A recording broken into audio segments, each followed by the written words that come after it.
Assalamualaikum viewers, it's me Naeem Ahmad and welcome to the another new video. Guys, I hope you all are fine.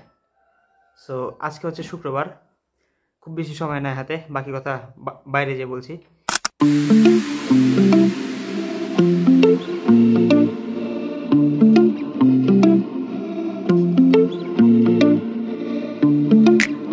আগামী 26 তারিখ থেকে আমার HSC পরীক্ষা, যার জন্য আমি এখন বাসা থেকে বের হই না বললেই চলে। আজ শুক্রবার হয়, ভাবলাম যে একটু এলাকা থেকে দূরে কোথাও যাওয়া যায় কি না। পাশেই আছে রাজশাহী ইউনিভার্সিটি, তাই জুম্মার নামাজ পড়ার জন্য ভাবলাম যে কেন্দ্রীয় মসজিদে যাওয়া যায়। তাই আমি আর আমার সাথে ছিল রাফি, আমরা দুইজন মিলে রওনা দিলাম রাজশাহী ইউনিভার্সিটির কেন্দ্রীয় মসজিদের উদ্দেশ্যে।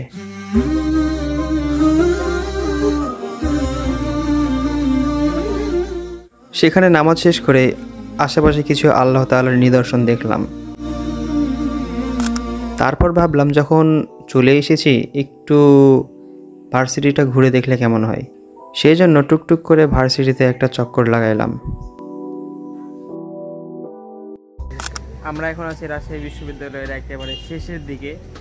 এখানে আছে হবিবুর রহমান হল, এরপরের হচ্ছে চারুকলা, দেন রাজশাহী বিশ্ববিদ্যালয়ের এটা শেষের সীমানা। তারপরে হচ্ছে আমার যে পেছনে এদিকে এপাশে গেলে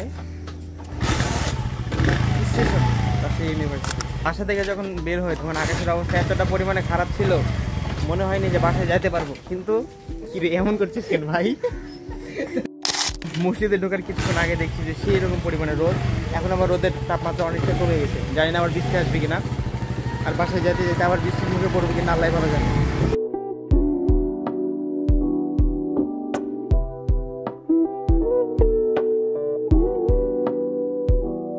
শহীদ হবিবুর রহমান হলে এক ভাইয়ের কাছে আমরা পড়তাম, তো যেহেতু ভার্সিটিতে আসছিলাম সেজন্য ভাইয়ের সাথে একটু দেখা করলাম। দেন এখন একদম বাসায় যাব, বাসায় যাওয়ার পর আবার যা কাজ তাই করা লাগবে।